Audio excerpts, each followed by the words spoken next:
Tu marches au bord d'un rivage un peu flou, entre le réel et le rêve. Le sable est tiède, le vent salé. Et soudain, ton regard est attiré par quelque chose qui brille. Tu devines à sa forme que c'est une bouteille. Elle est petite et elle a l'air ancienne. Pas tout à fait abandonnée, elle repose là comme déposée rien que pour toi.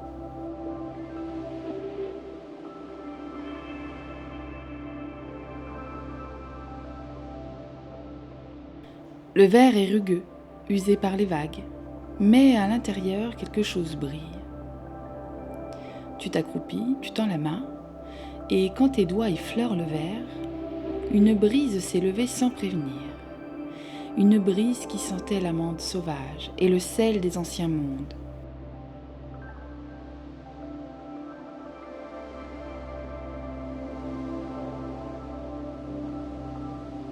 Puis un frisson dans le sol. Le sable a vibré. Tu n'as pas chuté, tu as glissé. Dans un tourbillon d'écume, de verre et de mémoire. Comme si la mer elle-même t'avait avalé d'un clin d'œil.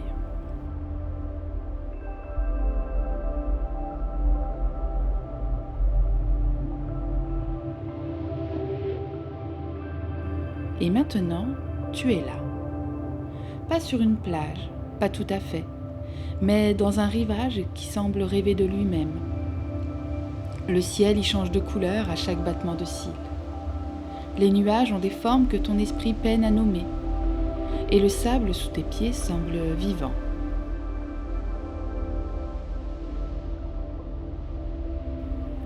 Tu regardes autour de toi et déjà l'air fredonne quelque chose.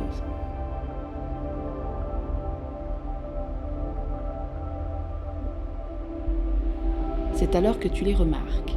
Des coquillages, partout, de toute taille, de toute forme, certains ouverts comme des petites bouches, d'autres roulés sur eux-mêmes comme endormis. Puis, à leur tour, ils te remarquent. Au départ méfiants, quand tu t'approches, ils semblent tous s'animer en chœur.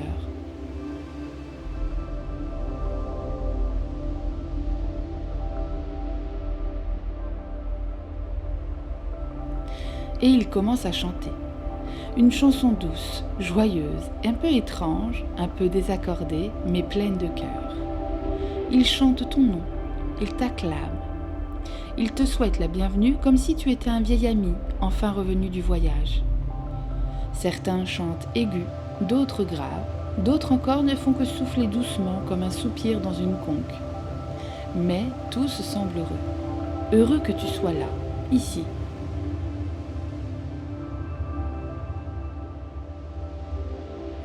Et puis, alors que le cœur s'apaise peu à peu, un silence doux s'installe, comme un rideau qu'on tire lentement. Au centre du cercle de sable, un coquillage plus grand que les autres. Il ne chante pas, il attend. Sa coquille est couverte de balanes, de petites plantes marines et de rides que le sel semble avoir sculptées patiemment au fil des siècles. Il ne brille pas, mais il dégage quelque chose, une présence. Tu le sais sans qu'il ait besoin de le dire, c'est le plus ancien. Le premier peut-être, un gardien, un témoin du monde d'avant les mondes. Il ouvre lentement sa coquille dans un petit crissement de roches mouillées et sa voix s'élève, rocailleuse, ancienne mais pleine de tendresse. Te voilà, nous avons veillé. Longtemps, certains pensaient que tu ne reviendrais jamais, mais moi je savais. Tu restes là, immobile, le cœur un peu chaviré, comme si cette voix, tu l'avais déjà entendue.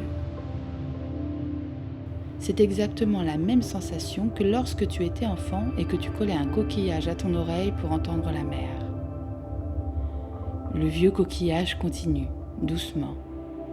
Le monde que tu portes est encore vivant, mais il s'endort. Et toi, petit voyageur, tu es le seul à pouvoir le réveiller. Pas un monde imaginaire, un monde bien réel, mais oublié. Un monde fragile, comme un cœur qui bat à peine. Un monde qui manque de souffle. tu ouvres enfin la bouche. La voix du vieux coquillage t'a secoué, comme une vague tiède mais profonde, comme un rêve d'enfant. Tu t'avances d'un pas, un peu hésitant, tu regardes autour de toi vers tous ces coquillages encore frémissants et tu lances sans trop réfléchir. Mais comment ? Bon sang, comment est-ce que vous connaissez mon prénom ? Et quel monde vous voulez que je réveille ? Moi, je ne viens de nulle part. Un silence, puis...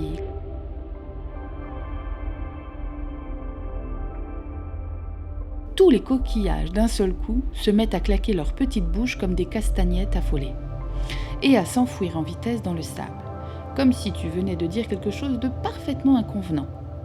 Certains roulent sur eux-mêmes avant de plonger, d'autres battent en retraite à reculons, et quelques-uns, plus dramatiques, s'enfoncent en tournoyant lentement, comme des comédiens vexés quittant la scène.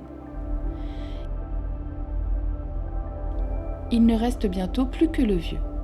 Lui n'a pas bougé d'un grain. Il referme juste un peu sa coquille, pas par peur, mais par lassitude.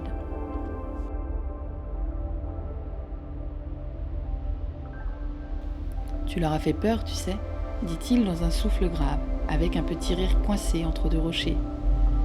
Les questions, ça les chatouille.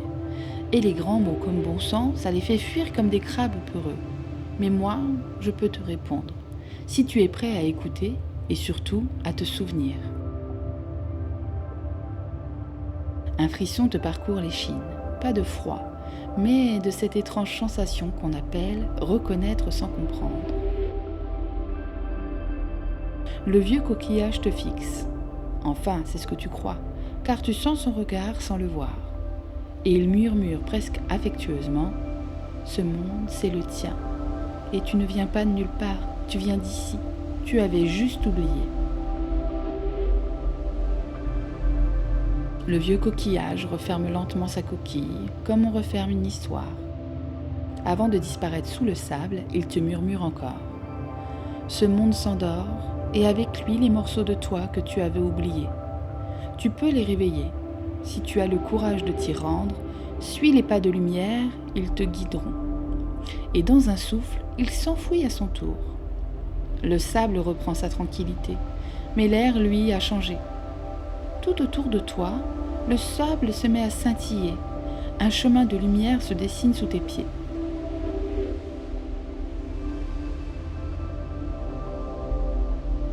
Il serpente doucement, t'invite à avancer sans te presser.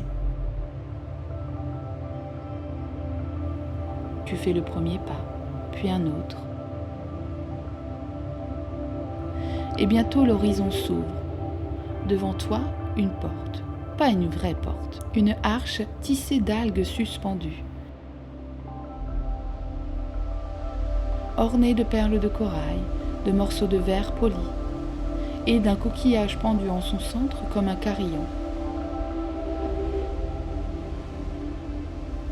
Tu le touches du bout des doigts et un son s'élève, cristallin, ancien, vivant. Et le monde change. Tu es maintenant dans un lieu nouveau, une clairière aquatique sans plafond, sans ciel, mais baignée d'une lumière douce et mouvante. Des arbres aux branches de soie ondulent lentement, comme s'ils respiraient sous l'eau. Mais ici, tout est silencieux, trop silencieux. Et tu comprends, tu es arrivé dans le royaume de la joie perdue, ce lieu où rient encore les souvenirs d'enfance, mais où plus personne ne les écoute, et pourtant tout attend.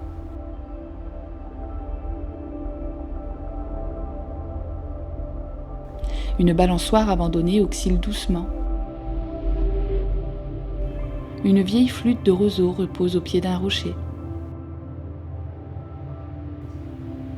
Un poisson aux couleurs d'arc-en-ciel flotte à l'envers, l'air dépité.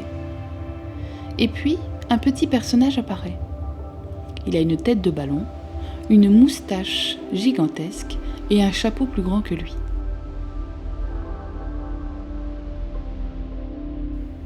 Il te regarde de travers et lance.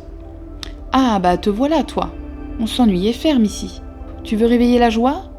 Alors, va falloir jouer un peu. » Le petit personnage te toise comme un vieux professeur qui a vu passer trop d'élèves distraits.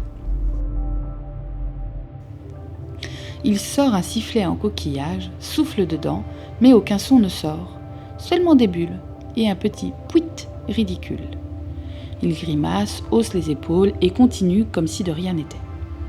Bon, ici, tout est endormi. Les rires et les couleurs, même les bulles font la gueule. Et moi, je n'ai pas le droit de faire tout le boulot. C'est toi l'éclaireur, hein ? Celui de la bouteille.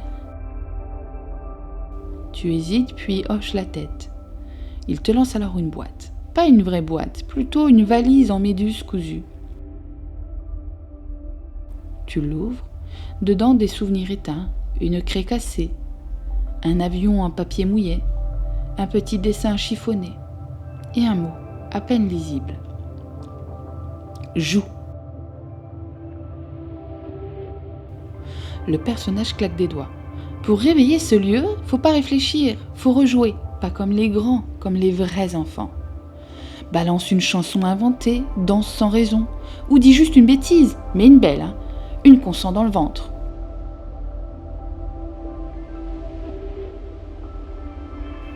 Tu restes immobile. Alors il ajoute, un peu plus doux, « Tu crois que tu as perdu ta joie, mais c'est elle qui t'attend. Et elle dort là, dans ton souffle. Tu veux qu'elle revienne ? Alors sois ridicule.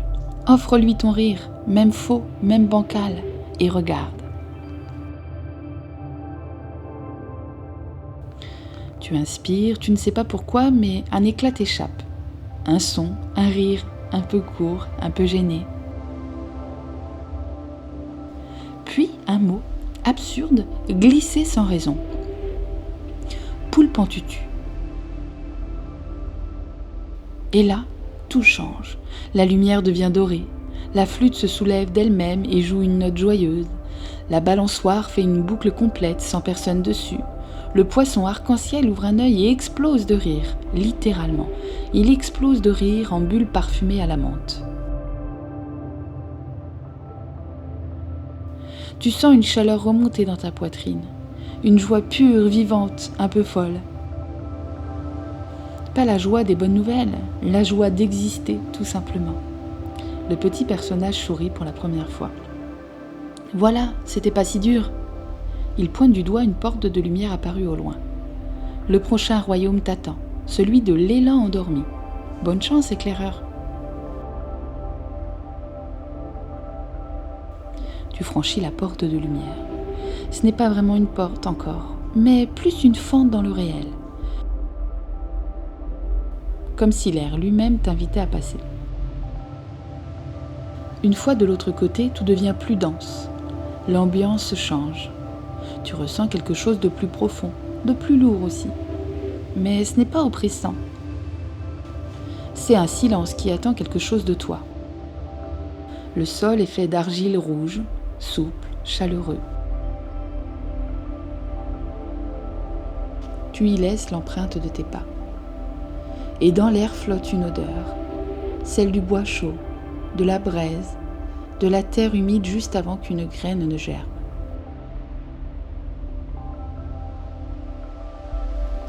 Ici, tout semble en veille. Des statues de pierre assises en tailleur, elles ont l'air de s'ennuyer. Des instruments suspendus, sans main pour les jouer. Des pinceaux trempés dans une eau qui ne bouge pas. Un monde figé dans l'attente d'un geste. Quel ennui! Et au centre, une lanterne éteinte posée sur un autel de pierre. Tu t'approches. Une voix grave t'accueille. Elle ne vient pas de quelqu'un, elle vient de toi. Mais pas de ta bouche, mais de ton ventre. De cet endroit que tu oublies souvent d'écouter. Te souviens-tu de ce feu que tu avais ? Celui qui faisait trembler tes jambes d'envie de courir, tes mains de créer, ton cœur de dire « je veux » sans peur du ridicule ? Il dort, mais il n'est pas mort. La lanterne devant toi vibre légèrement, comme si elle reconnaissait ton souffle. La voix continue. Pour rallumer l'élan, Il ne faut pas chercher à comprendre, il faut oser un premier geste. Petit, incertain, mais vivant. Fais quelque chose ici, peu importe quoi, mais fais-le. Pour rien, pour le plaisir, pour exister. Autour de toi, les statues t'observent sans te voir. Le monde attend. Pas une réussite, un mouvement.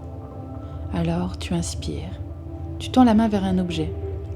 Tu hésites entre le tambour, la plume, peut-être même juste ton doigt pour tracer quelque chose dans la poussière. Alors tu t'accroupis. Tu ne choisis ni l'instrument, ni la flûte, ni le tambour.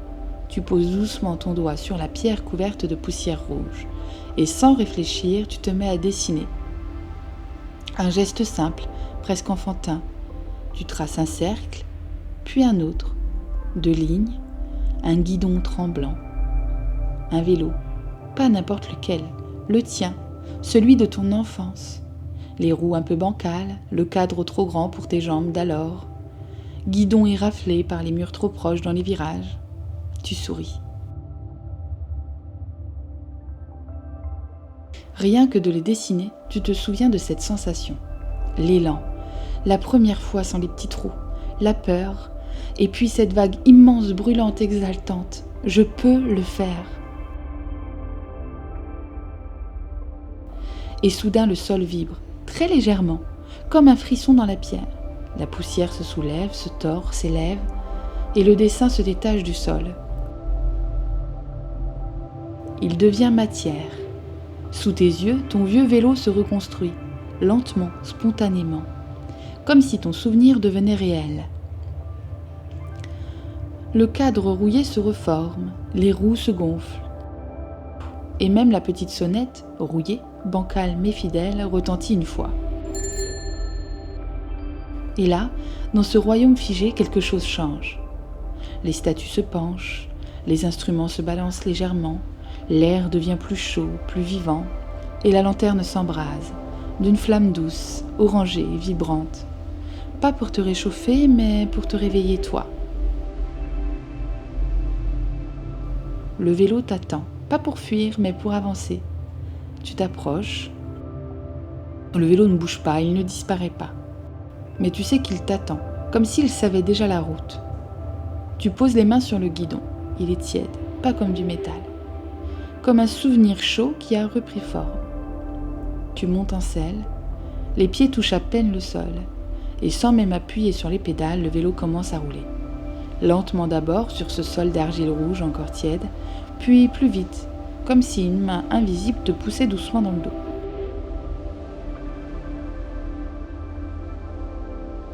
Autour de toi, le paysage se met à bouger, les statues s'effacent, les branches ondulantes s'écartent. Un chemin lumineux s'ouvre à nouveau devant toi, fait de particules flottantes comme des lucioles marines. Tu roules sans réfléchir, sans chercher à comprendre. Tu ressens simplement une chose, tu avances, et tu n'es plus en veille. Le monde change au fur et à mesure que tu pédales. Les couleurs deviennent plus profondes, les formes plus floues, comme si tu traversais plusieurs couches de toi-même. Des bulles éclatent à ton passage. Des souvenirs flottent dans l'air, mais tu ne t'y accroches pas, tu les salues d'un regard et tu continues.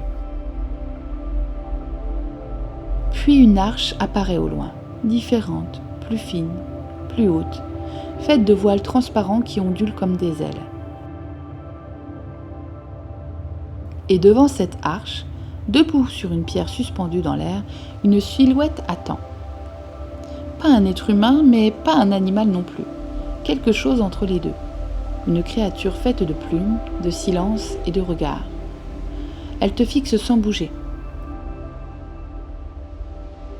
Tu freines doucement, descends du vélo. Il reste là, fidèle. Tu t'avances, et la créature, sans bouger les lèvres, te parle. Bienvenue dans le royaume de la voix perdue. Ici, on vient retrouver ce qu'on n'ose plus dire, et parfois ce qu'on n'a jamais osé.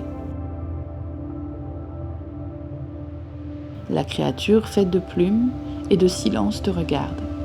Son corps est presque translucide, un mélange de buée, d'oiseaux et de vent. Tu ne sais pas si elle est là ou si tu l'imagines, mais tu la ressens. Ici, c'est le lieu des mots tus, des chansons avortées, des cris étouffés dans l'oreiller, des phrases qu'on a ravalées pour ne pas déranger, pour ne pas blesser, pour ne pas trembler.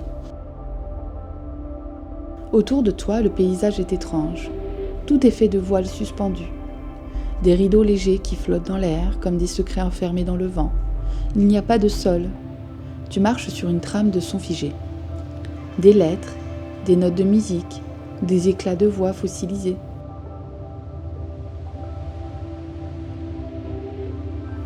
Quand tu poses le pied, certains sons se réveillent. Un soupir.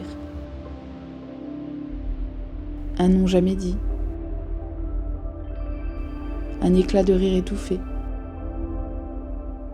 La créature s'approche sans bruit. Ta voix dort.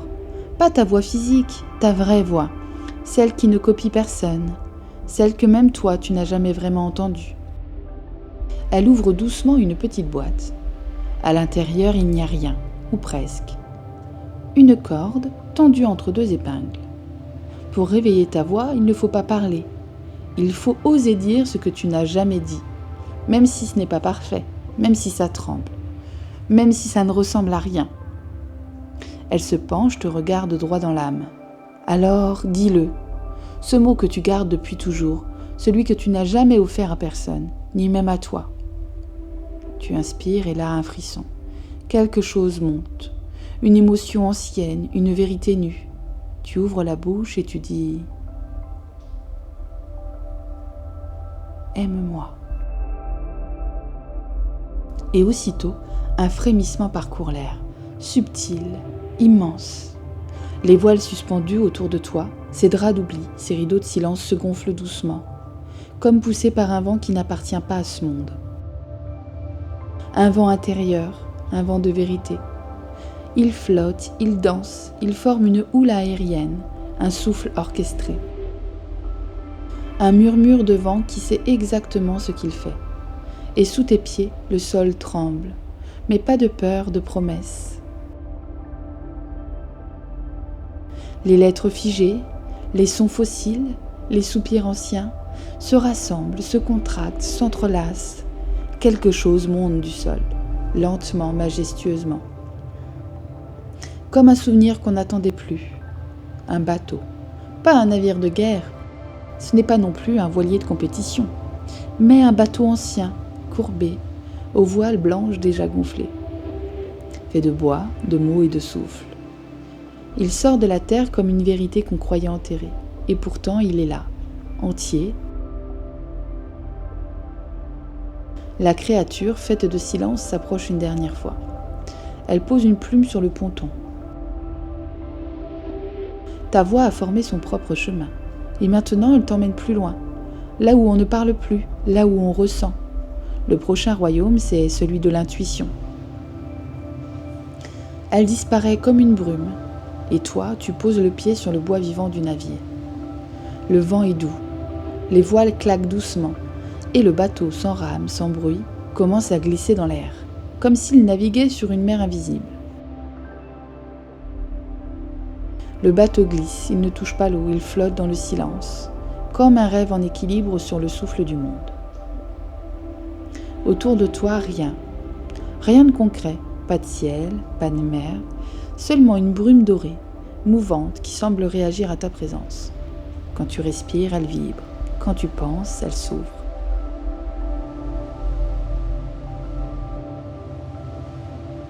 Le bateau avance doucement, porté par un courant invisible, comme s'il savait exactement où il devait aller, même si toi, tu n'as aucune idée du cap.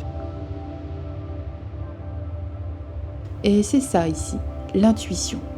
Ce royaume n'a ni carte, ni boussole. Il te désapprend ce que tu sais, où est le nord, où est le sud, et il t'apprend à sentir ce que tu es. Soudain, le bateau s'arrête. Pas d'amarre, pas de port, mais un espace suspendu, où des formes flottent autour de toi. Des yeux fermés, des cœurs translucides, des bulles pleines d'images qui ne t'appartiennent pas. Et une voix douce, comme la pensée d'un rêve oublié, te parle. Ici, on ne demande rien, on attend que tu te souviennes. Tu fermes les yeux et tu plonges en toi-même. Tu n'as plus besoin de regarder, tu ressens.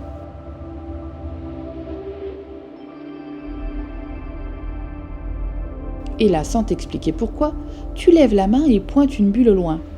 Alors elle se rapproche. Tu n'as pas besoin de l'ouvrir, tu sais ce qu'elle contient. Un souvenir que tu n'as jamais vécu, un message venu de ton futur. Un choix que tu n'as pas encore fait mais que ton âme a déjà pris. Tu poses les deux mains sur ton cœur et tu écoutes. Pas avec tes oreilles mais avec tout ton être. Et l'intuition, cette vieille amie, cette boussole douce te murmure. Tu peux me faire confiance, même si tu ne sais pas pourquoi, je suis toi, mais sans le bruit. Tu rouvres les yeux. Le bateau n'a pas bougé, mais toi, oui.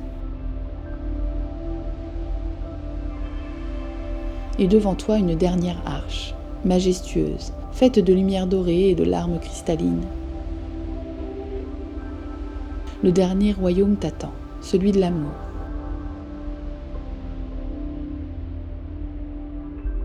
Pas celui qu'on mendie, pas celui qu'on donne à condition, l'amour essentiel, celui que tu es. Tu franchis l'arche et aussitôt la chaleur t'enveloppe. Pas une chaleur brutale, une chaleur qui ronronne dans les os, qui te rappelle une cheminée allumée depuis toujours, quelque part dans une maison que tu as oubliée.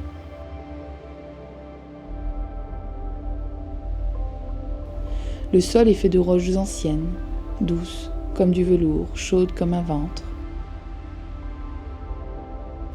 Tout autour de toi, le paysage est un vaste creux, une clairière de feu, encerclée de grandes falaises de verre fondu. Elle brille de l'intérieur, comme si des souvenirs d'amour y dansaient en silence. Le ciel est bas, cuivré, strié de filaments rouges et dorés qui ondulent. On entend des rires au loin, des murmures, des battements de cœur géants, et au centre, il est là, sur un coussin de braise flottant au-dessus du vide.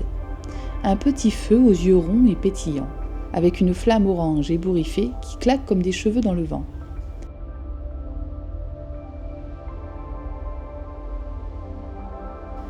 Il te voit, et il soupire. T'as mis le temps, hein? Tu pouvais pas commencer par moi, non? Faut toujours que vous commenciez par courir partout avant de revenir à l'évidence. Il claque de la flamme comme d'autres claquent de la langue. C'est pas grave, t'es là maintenant. Bienvenue dans le royaume de l'amour. Le vrai, le bancal, le brûlant, le tenace. Pas celui qu'on affiche, celui qu'on porte même quand il fait mal.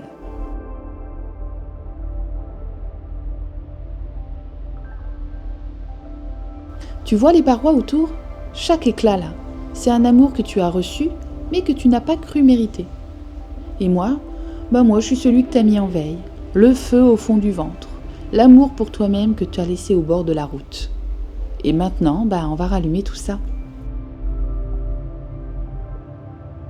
Il bondit légèrement sur son coussin de braise et te désigne une dalle en pierre rose, incrustée de petits galets noirs. Pose-les ici, tout ce que t'as porté qui n'était pas à toi.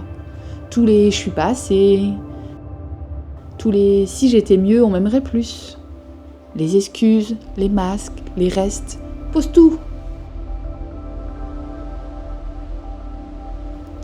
Tu le regardes, il ne plaisante pas, mais il n'a rien d'hostile, il est juste vrai. Alors tu lui obéis. Tu ne sais pas exactement comment, mais tu poses. Des images sortent de toi, un regard déçu, une main retirée, une voix froide. Tu les poses, un à un.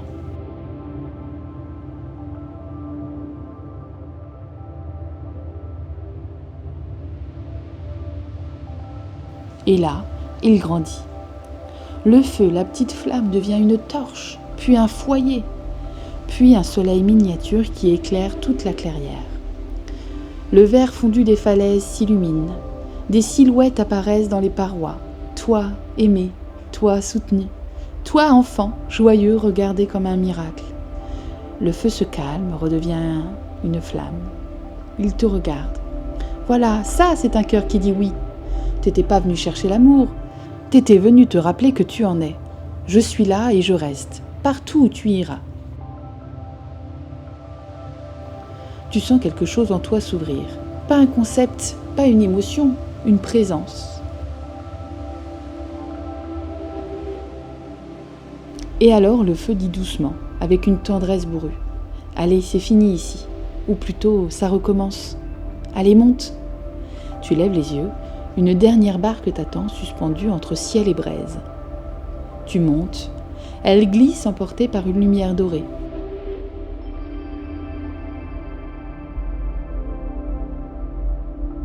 Rien ne presse, rien ne pousse. Tu es assis, calme, porté. Les royaumes traversés sont derrière toi, mais leurs traces sont en toi maintenant. Tu repenses à la joie retrouvée, à l'élan rallumé, à la voix libérée et au feu vivant de l'amour.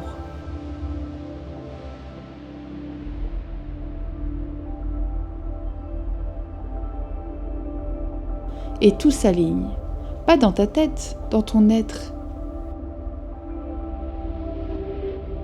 Tu poses une main sur ton cœur et pour la première fois, sans grand discours, sans chercher les bons mots, sans attendre d'être complètement guéri, tu murmures doucement mais clairement « Je m'aime ».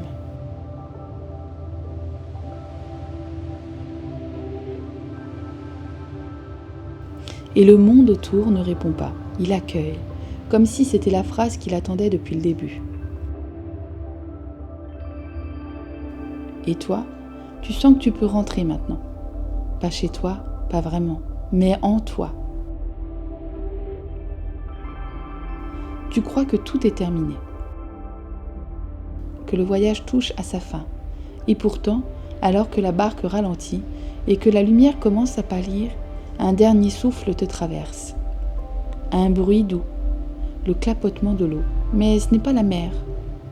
Tu tournes la tête et là, dans la brume dorée, apparaît un hippocampe géant, ondulant comme un rêve liquide. Son corps est translucide, fait de perles et de lumière, et il avance sans bruit, porté par un courant que toi seul peux voir. Et sur son dos, un enfant. Il a l'allure d'un jeune prince.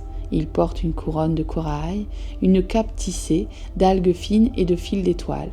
Et dans ses yeux, tu le reconnais. C'est l'enfant que tu étais. Pas tout à fait, mais presque. Une version plus libre, plus droite, plus lumineuse. Il te sourit. Pas un sourire pour faire joli, un sourire d'âme à âme.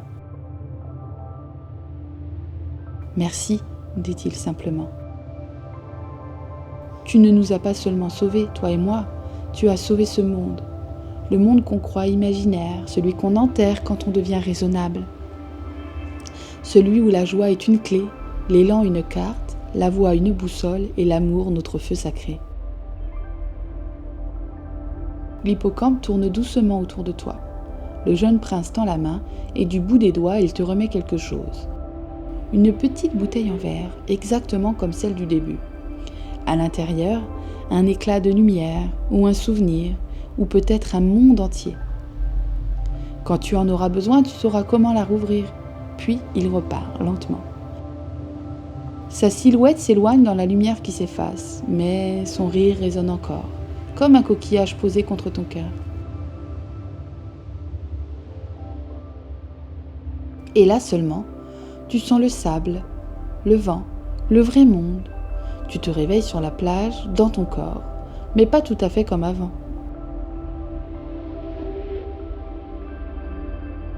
Dans ta main, la bouteille, exactement la même.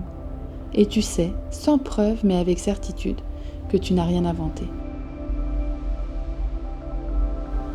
Tu es revenu, mais tu n'as plus rien oublié.